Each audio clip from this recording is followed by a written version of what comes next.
All right, welcome to Simple Healthy Life, where our goal is to have real, insightful conversations on topics that we find interesting. And today, MJ, I want to start with a little story. I had this kind of interesting thought, and I want to riff upon this a bit. So I was talking with my therapist. Yes, I have a therapist. I like the space. His name is Mitch, and he must be 60s. He's just an old guy named Mitch, and that basically describes exactly his therapeutic style. All right. Yeah. But anyways, so I was talking with him, and we were talking, or I was talking more so about how I never had the language for emotion when I was younger, right? Like no one ever was like, "Are you feeling anxious? Are you feeling nervous? Are you feeling sad? Are you happy?" There was no emotional language. And so the feelings that I felt were just there. There was no like, I'm feeling anxiety right now. Now the whole kind of like strategy that I kind of bring up often of like labeling emotions. And I remember throughout a lot of my childhood, my sister acting quite strange. At least that's the only way I could have thought of it. She would be very socially anxious. Exactly how she was acting, like very socially anxious, to a degree that it was overt to someone near her, right? And I always thought that was kind of weird. I never understood it. Right? I never understood why she was acting that way, and it was never a topic of conversation. Like, yeah, well, your sister, she's 6 years older than me. Your sister is feeling anxiety, and this is what happens when you feel anxiety. There was nothing ever like that. So I never quite understood it, and also never quite understood how I felt in those moments either, until I was probably like late teens, 18, 19, 20 was probably when I first started recognizing that, hey, those are a thing. Like someone to feel anxiety or guilt or shame or whatever, like those are things. And what got me thinking about it too was that, I had to learn that, and I had to label these emotions, and I had to construct a degree of emotional intelligence from level zero, essentially. And the amount of understanding that arises from that, from the acquiring of emotional intelligence, understanding other people, understanding how the human mind works in some way, understanding how emotions work in some way, is really, really helpful. On the flip side, I also speak with many younger kids now who have access to this language, who they go on TikTok, and there's all these videos on like, I have ADHD because I can't focus. Like here's 3 reasons why you have ADHD too. And, like providing all this language for what they're feeling, yet it might be overload. It might be overload. I'm feeling anxiety. I'm an anxious person. I'm this, I'm that. And so instead of labeling the emotion, oftentimes I'm talking with kids who label themselves as the emotion. I'm not a person feeling anxiety. I am an anxious person, right? And it had me thinking, that's quite dangerous too. And so I was on one side of the spectrum where there was no language for the emotion, and I'm seeing a lot of younger folks who are on the other side where there's too much language for everything that's going on, and everything is pathologic. To feel an emotion is pathologized in many ways now. Pathologize, it's a weird dichotomy. It's pathologized as in this is bad, but it's also thrown on a totem as like a defining criteria of individuality. I have this bad thing, but that's what makes me different. And that's also very dangerous. So I'm curious as to like your thoughts and like how you grew up and like, what you think about that, the language of emotion. So as you were talking, I was thinking about, well, I'll talk about a little bit about how I grew up secondarily. But I was thinking this is a kind of a perfect example of like the pendulum of history, right? And it's a kind of maybe I'm making a leap here for a lot of the audience, but the generation before us and the generation before that were essentially taught that your emotions were your own, your mental health was your own. This is the things the challenge that you have, you deal with. That's what you do. That's what we do, right? Especially as men, that's just what we do. Emotions are for women, right? These are kind of themes throughout history. I'm not saying that they're right or wrong. I'm saying that's what they are.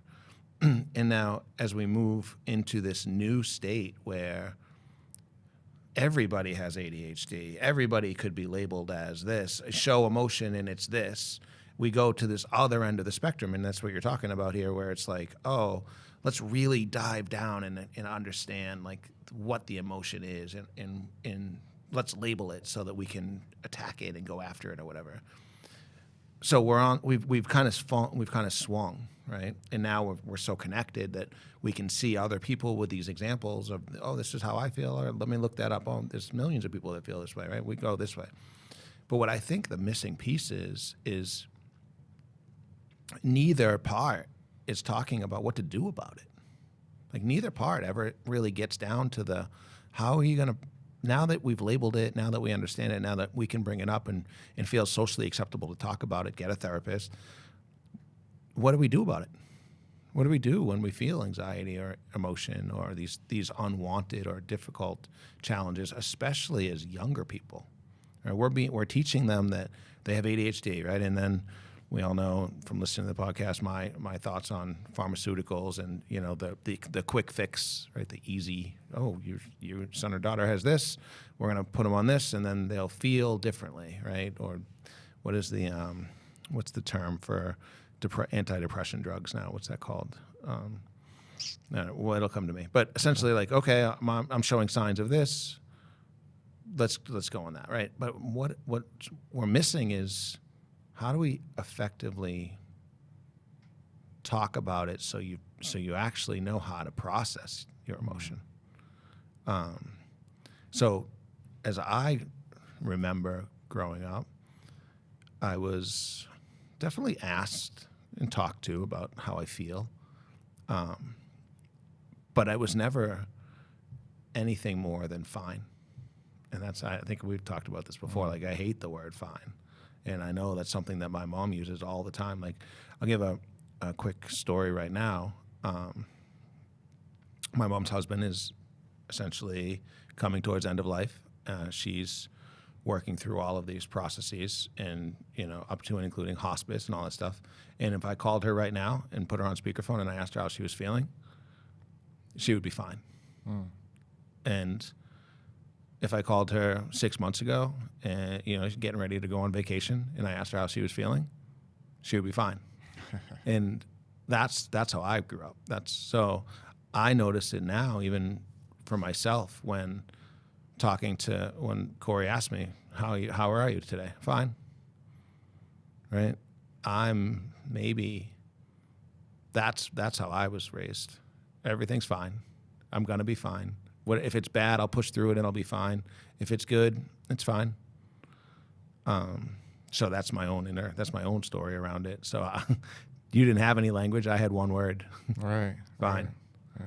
Which is essentially no language, right? Which is essentially no language. And if you think about the language that we use as a society, I was thinking about this too when you were talking. Why have we normalized our greeting to essentially, how are you today? Good. How you feeling? Good. What's up? Nothing. Nothing. Like, hey man, what's good? Nothing. Right? It's like we've normalized this greeting and we hear it all day. Everybody that you talk to, hey, how are you? Good. It's just this like standard response. And it's like we've actually taken that and like moved it into our normal society. It's like the anti of what we're trying to accomplish today. Right. Yeah. where we just, everything is status quo. And, on one hand, it's probably a good thing for things to feel good, right? Like, how's it going? It's good. There's probably a good thing, although, to the point that you made about, we have all these words now to discuss everything, and you kind of alluded to the fixing of an emotion, right? And we're very tethered to this idea that, oh, I have this problem of anxiety or this problem of depression or this problem of anger, and I have to fix this right now. What is it that I can do right now to fix this? Because this doesn't feel good.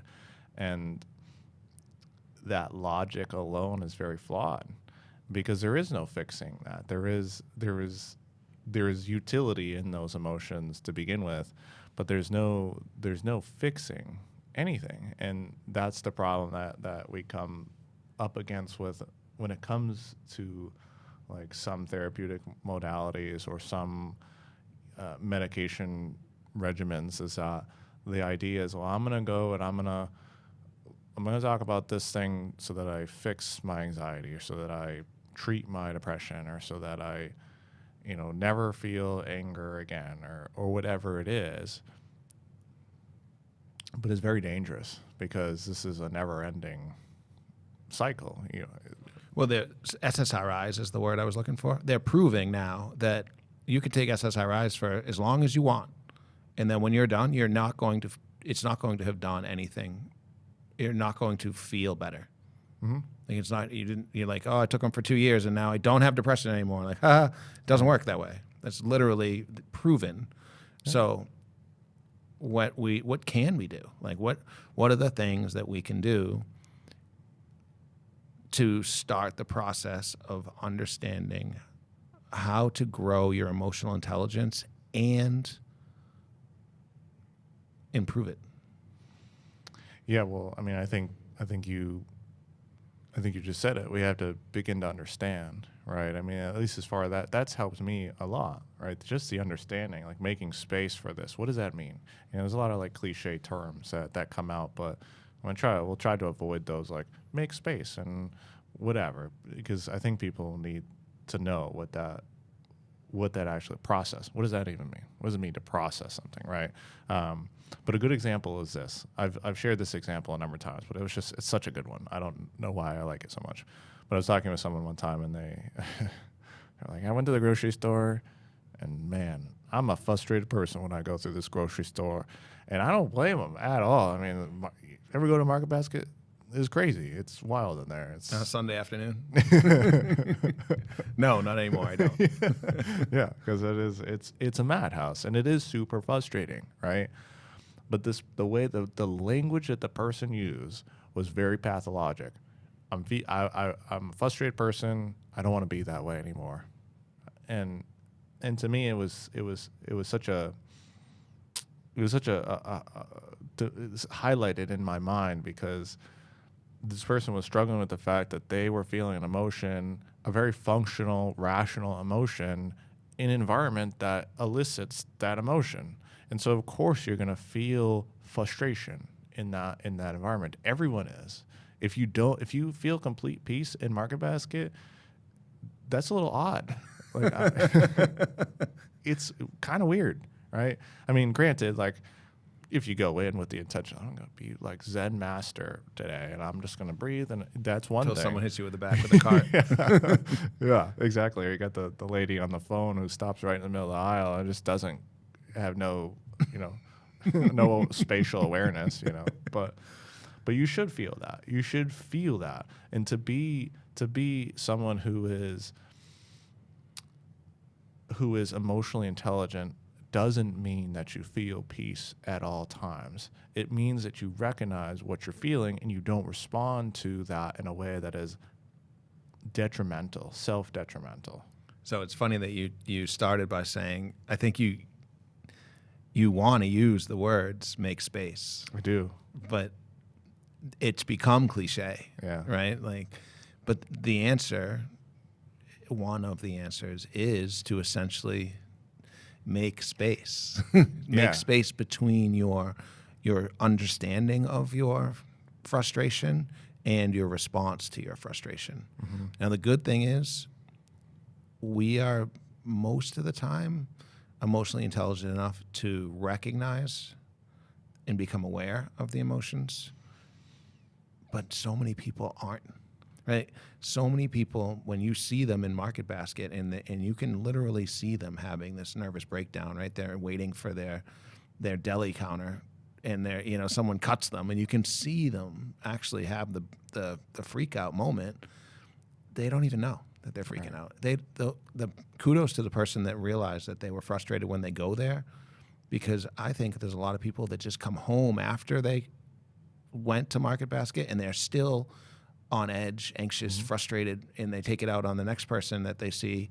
What'd you do today? I had to go to Market Basket, right? Like they're carrying around this frustration with them because they're not aware. Right. So once we become aware, which is just,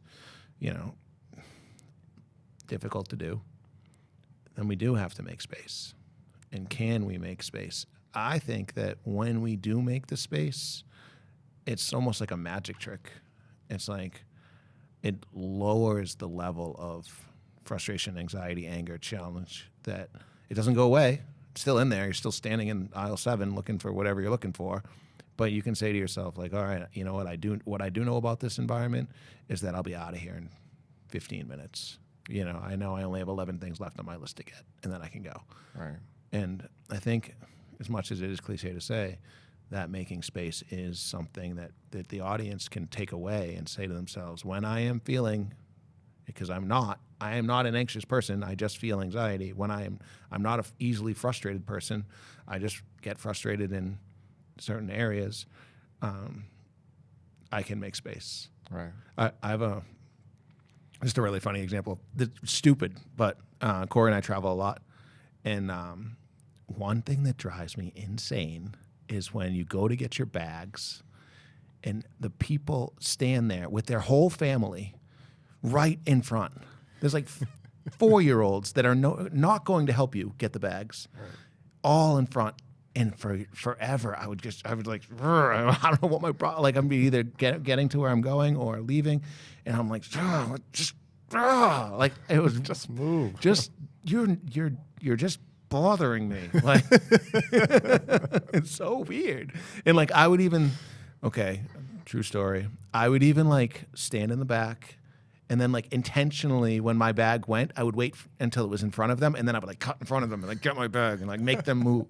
This is what happens. Yeah. Like, get out of my way. Your Like, 4-year-old gets tossed on the ground. It's so stupid. But I, like, one day, Corey brought it to my attention. She's like, you kind of always suck in this environment. I'm like, I do.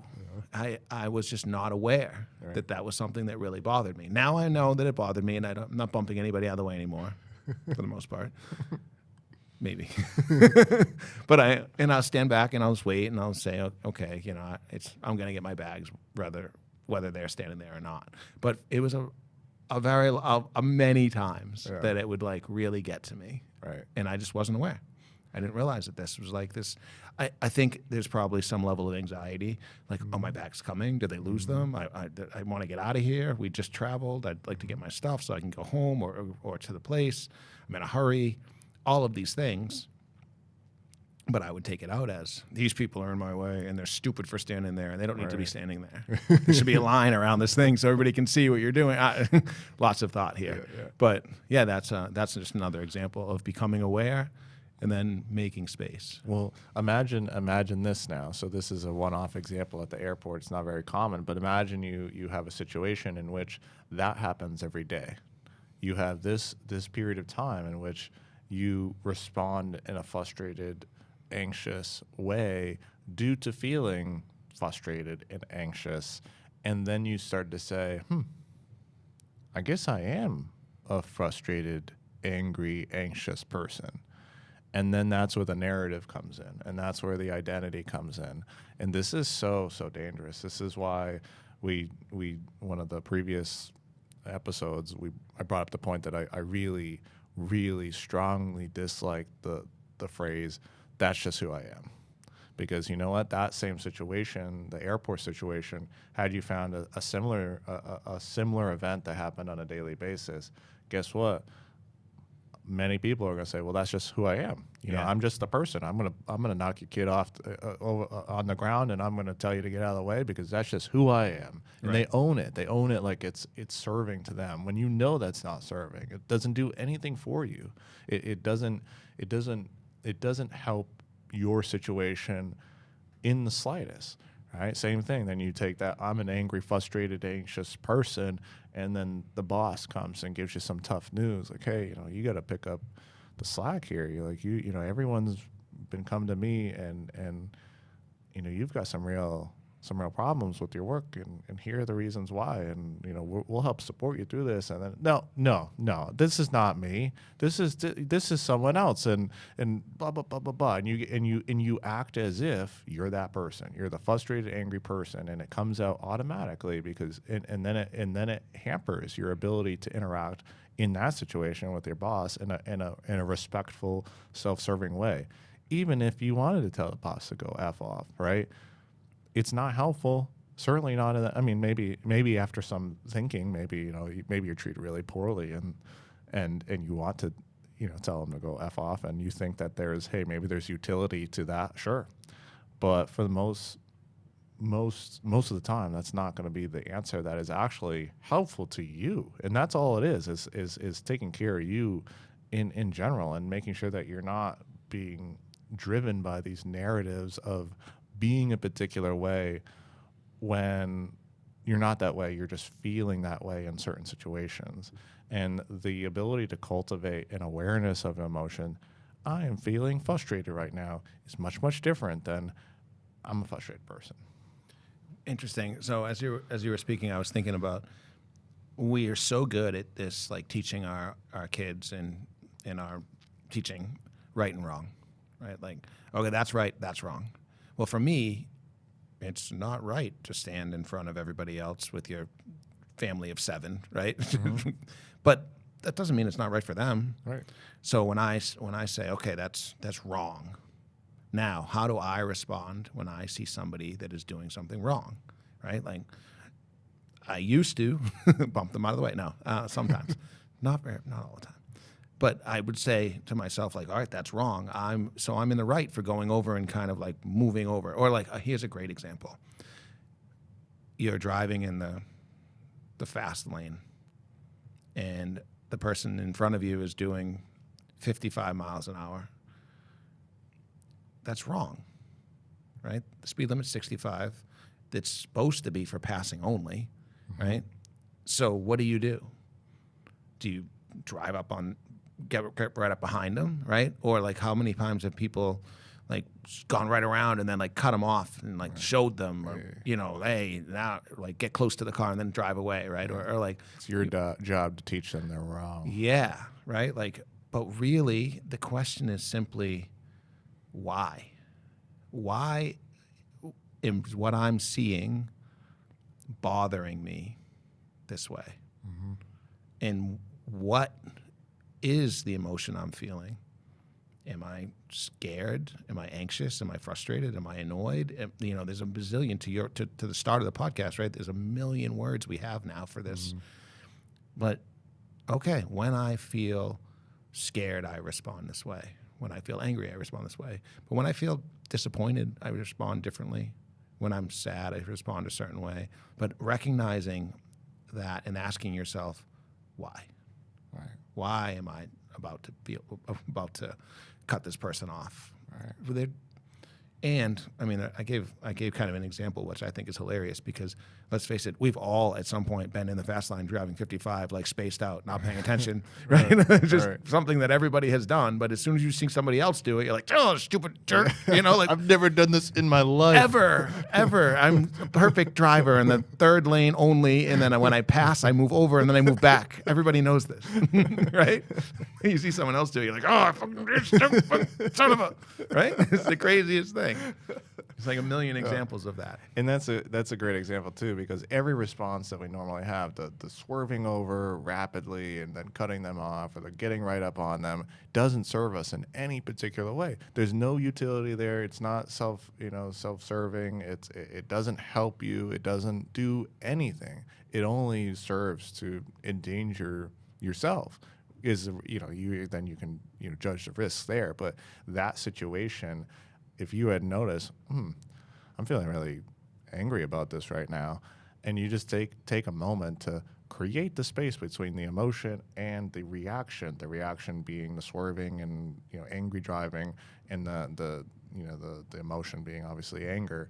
If you kind of sit in that space before the reaction, you start to notice, I guess it would be kind of dumb to swerve, Yeah. and I guess this is kind of frustrating, but people are like that sometimes. Maybe he or she or whatever is a really bad driver, but it doesn't really matter. You have to solve your situation in a way that makes sense, and you start to realize that happens all across your day in the smallest of ways, right? Most people don't take care of themselves because of their poor emotional awareness and regulation, right? And you act in every specific. We are emotional creatures, so there's no getting around the fact that emotions are popping up, and they may not make perfect sense, but they are there. But you can still control to some degree what is done in response to them, and that's the point. Marcus Aurelius, first of all, nobody has ever taught me the lesson. They've cut me off and drove up on my butt, and I still have never learned. I still accidentally mess up. It's like, hey, I'm having a peaceful day, buddy. You screw up. Yeah, go away. I want to do 55, and my power if I want to. But I'm going to totally misquote this, so it's not the quote, but maybe the idea, right? Marcus Aurelius, we've talked about the meditations and that stuff. And this is a guy that was the leader of the world, the most powerful man on the planet. And what he talked about was recognize when you wake up in the morning that you're going to interact and encounter ignorance, people that are simply angry, upset, cruel, frustrated, and how you rise above that is essentially his terminology, right? How do you rise above that and recognize it's going to happen? And you said it best. It's happening throughout your entire day in many different ways. And I bet there's a lot of people out there that are like, actually, there is one scenario that keeps coming up every single day for me where I feel a certain way, and it just makes me angry at somebody or at the event or at this thing, and they haven't never spent the time to say, why? What is it that's actually bothering me? Is it actually the person, or is it actually the environment, or are they just? Because I would say, and maybe I'm sheltered here, but like most of the time, 90-something% of the time, most people are not out there to be mean or cruel or angry. Like they don't know they're bothering me by standing in front of me. They don't even know I'm there. All they care about is that their family is safe. They just traveled. They're standing close to each other. They don't want anybody to, to wander off, and they got to get their bags. Right. It's a wild thing to think about, and I keep going back to the same example because it's just a place that does affect me. But everybody has that space. Everybody has that market basket experience, and you got to get your groceries, so you got to go back. So, yeah, I'm glad we had this discussion today. I think that it's hopefully eye-opening for many people. And if you started with no language for it, like you did, or essentially no language for it, that like I did, recognize that that's more normal, especially from a generational standpoint. So if you recognize that, and now you're raising your kids, and you're really labeling everything, and recognize that that's also not necessarily the key point here, right? Labeling it's great, but then what? Right. Be cliche, I guess, but help them make space from it. Right. Don't need to solve anything. Yeah, just understand that it's part of being human, and if you can make some space, you'll see that the rational behavior afterwards is what you're really after. You're really not after fixing anything. You're just after rational behavior afterwards. That serves you. that serves you. Yeah. Cool. Great. Well, if you want to hear more like this, please check us out on Spotify. Give us an interaction. Not really sure what they have on there. Follow, like, whatever. If you got topics for us, please shoot us a message, and we will catch you next time.